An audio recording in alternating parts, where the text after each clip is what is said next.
this lesson has been a really, really good gateway to get me back into teaching them about science, scientific expectations, lab expectations, and also to get them doing something practical.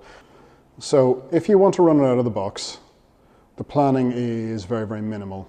You download and print yourself the teacher sheet, read that, that'll take you half an hour, hand your technicians the kit list, and then decide what you're going to do in what lesson. So I opted to run it over a course of 3 lessons, simply to make sure that they could do each activity in depth, rather than rush my way through it.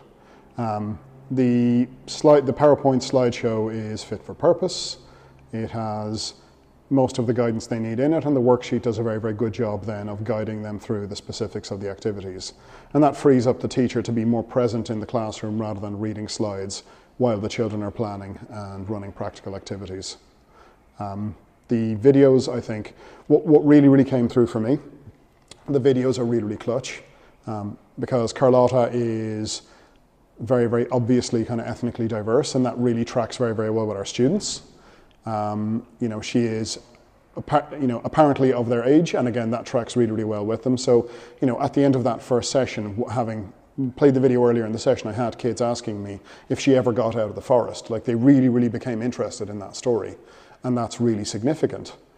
So it's a relatable circumstance as well, because these are city kids. So the idea of being trapped out, like, they don't do forests, they don't do parks. So the idea of being trapped out in the wilderness is absolutely something that would evoke a certain kind of apprehension in them. So the idea of problem solving that, I think, became quite interesting to them. Well, by the end of the 3rd session, every student in the room was able to give me a reasonably good definition of what an engineer does.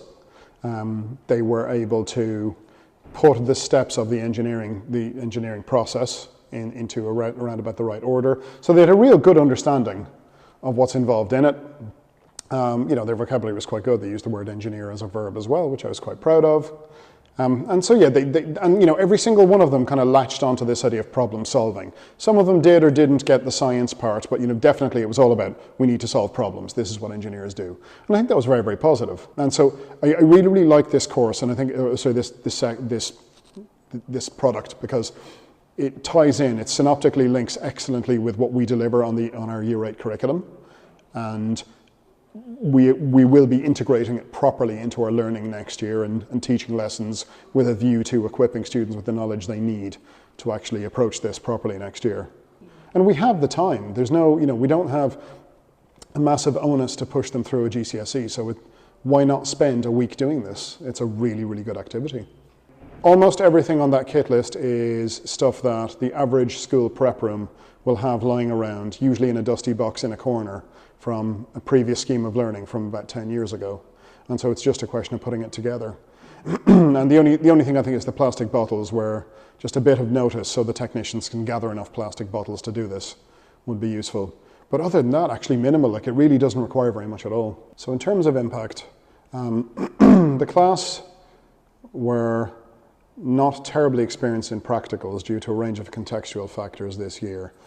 And over the course of 3 lessons, they became far more engaged with practical practical science as kind of a problem-solving process, rather than simply playing with equipment. And I think that's really, really important. And that will definitely stand to them as they go forward into their GCSEs. I think in not even some, but most cases, I think they really became interested in practical problem solving. And I think they really started to believe that they could. There was a sense in most of the groups of a real empowerment. There was a real interest in, these newly acquired skills and this newly acquired perspective. And I think that's really important. So I really do believe, particularly for our school context, it opened up a whole new dimension of thinking about how to interact with the world, but also how they can leverage the skills that they're learning, in a way to interact with the world. And it was a good first step. I think it was quite optimistic. I can guarantee you that a good 10 of those kids are seriously considering engineering careers, like genuinely seriously considering it. And I think that's really, really good. Other teachers should do Energy Quest because it's interesting. It's very, very hands-on for the students. It links very, very well with your curriculum, so it ties in perfectly. And that's to say nothing then, it's meaningful. Like teaching kids how to problem solve scientifically is absolutely meaningful. It's important.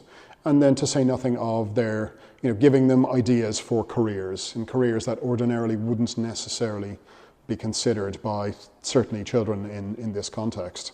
And so, I absolutely fully recommend that teachers give it a try.